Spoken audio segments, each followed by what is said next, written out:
Prepare yourselves, for I bring a story that may not have been heard yet, but it has profound repercussions.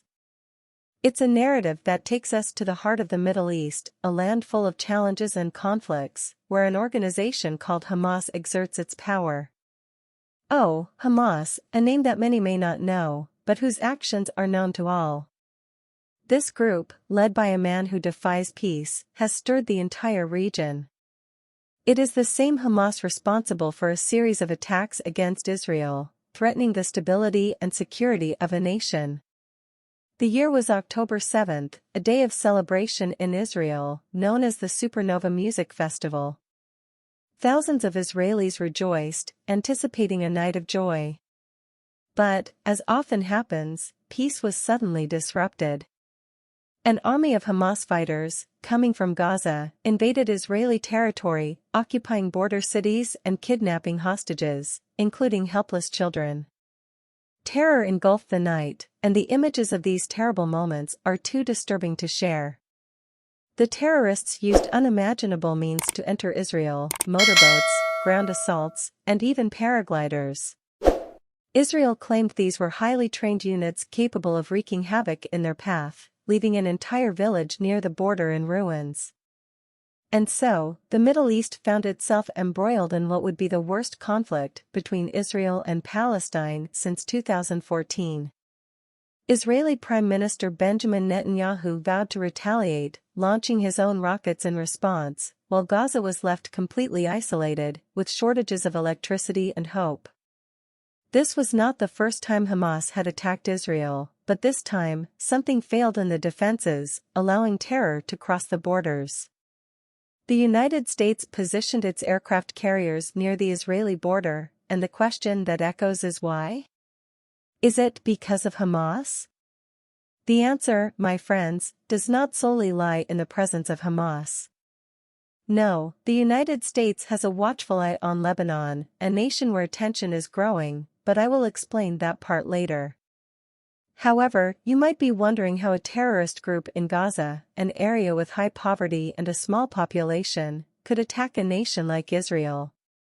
The truth is that many of us have heard of Hamas in news and reports.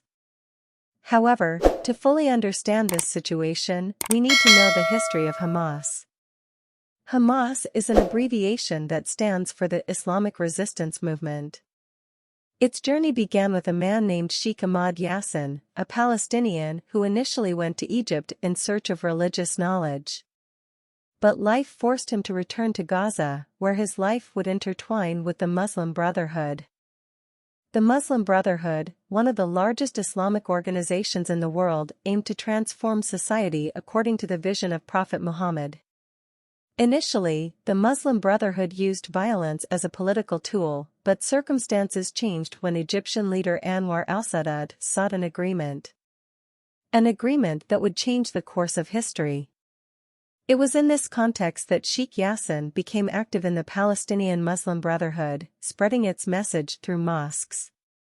The number of mosques in Gaza grew significantly during this time, and the Muslim Brotherhood used this growth to recruit followers. But the course of history was about to take a new twist. In Gaza, the Muslim Brotherhood was gaining strength, while many Palestinians grew frustrated with the Palestine Liberation Organization, PLO, which was largely in exile. So, Hamas was born. The central idea of Hamas was to fight for Palestinian independence, a goal that resonated deeply with many living under Israeli occupation. And so, Hamas grew, becoming a force to be reckoned with. They employed violence to gain territory, clashed with the PLO, and ultimately took control of the Gaza Strip in 2007. Since then, Hamas and Israel have faced repeated conflicts. But what does the future hold?